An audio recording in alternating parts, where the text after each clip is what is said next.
ถ่ายเลย ลัดกุ้นเลยวะ สบายดีนะเมื่อกี้แม็กบอยเปิดคลิปแน่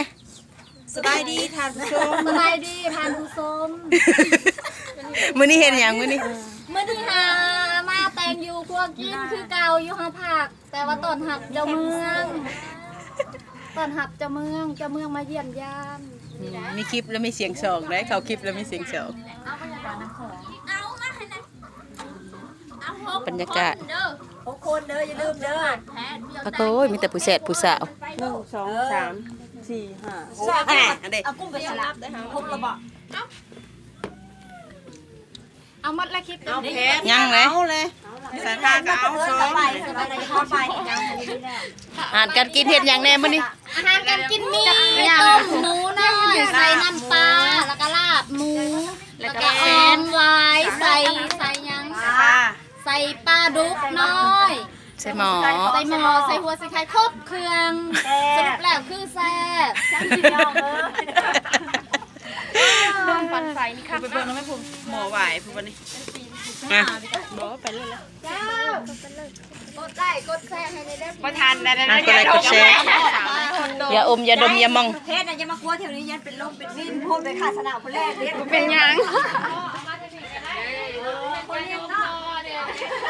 เป็นวินในควันไทย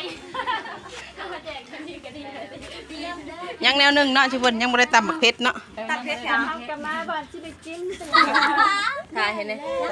โฆษณา มัน เขา นี่เอื่อยนะก็อย่าแม่ก็อาหารมันกินจะปินใส่คอยเป็นบ่ บ้าตีหมูปิ่นใส่ข่อยพี่จักสงสัยสั่ง เขาขวดนะเขาขวดนะไปเอามาเบิ่งแล้วนะ มาเบิ่งแล้ว กระดมเบิ่งแน่ ใช้งานได้ยัง ผ่านนะเขาว่ะโทนักข่าวบ่หาเว้านะแม่เพิ่นให้ค่าเด็ดพี่ทั้ง มื้อนี้ก็มีทั้งแพทย์แล้วก็มีทั้ง มีทั้งแพทย์ทั้งหมอ มีทั้งเพศแล้วก็มีทั้งคนมื้อนี้ก็สิได้คนติดตามหลายเนาะตีนางอยู่แถวนี้ก็ติดตามมาเด้อตีได้เข้ามา ว้าวไม่ได้เปลี่ยนกันไหมคะ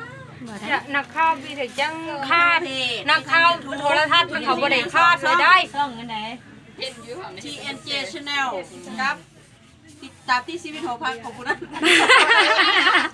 โบราณเทียนจะอยู่ได้แก้วยัง ก็จะแป้งพันลมใช่ป่ะ โอ้ยเบิ่งกับเปิดแล้วก็ป้องแม่แล้วก็ไปหานึ่งเขา มาเราจะ คะแนนเปิดเลย จะปิดหาเงินซอยกันก็ดีเขาควรพูดแล้วก็มาแบบนี้เขาอยากให้มาอยู่บ้านเยอะสินะ หาไล่ซอยกัน แล้วหย่อน ท้า ไล่ ย ขบ จะ แล้ว ลื กัน มท้ายมาทั้งพี่เนี่ยได้คุณ ส น้ ล อ อง งเลยปะเนี่ย สลองกับบอกอะไรเนี่ย จะได้เนาะขอสิได้มา มีส่วนหัวโคตรมาพี่บัดไปหุงพงไปเลย อ่ะอ๋อตุนคือบ่ใส่เตา โอ้โห อย่างเด้อ ได้เตาอย่างอันหนึ่งแล้วก็เอาแต่ นั่ง แต่เตาแล้วก็ เซินปัดเอา มันฮ้อนมันควันตุนค่ะ เทียม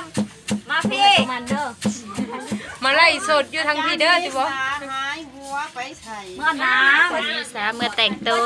อยากจะบุญชนตัวเมื่ออาบน้ำเพราะว่ามันซักซา ำ ใหม่ มาซื้อมาได้ทุกคนเลยลืมเต็งตัวยังมีนะผมไปดมเลยซักซ่ามาดมซ่านี่จะล่างชุดสลาบ่ ว้า สาม เขาหันนะกดก็นิดหน่อยพอดีกรรมเลย มีผักเองกัน ระวังไหนไม่อยู่นะ ฮะ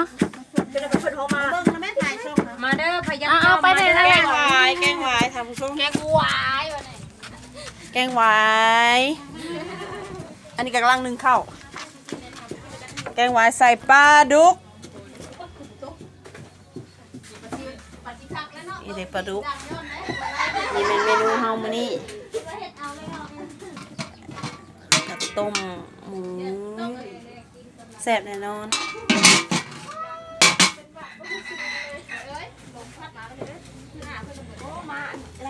ฝากติดตามกดไลค์กดแชร์ให้หน่อยเด้อ เบิ้งน้ำเบิ้งจะนอนเอาเบิ้งน้ำตำมันมาพริกรวมพริก ตะปูคนตำหมักเพชร เผ็ดแจ่ว แดงบ่คือบักเพชร สงสัยเรากินบักเผ็ดหลาย ผู้ใดแก้มบ่แดงนำมาเด้อ ขอบใจหลายๆเด้อที่เข้ามาเบิ่ง ตำเลยนะเพชรก็ได้ติบ่ เอาตำแล้วแก้ม ตามติดชีวิตหอผักเด้อ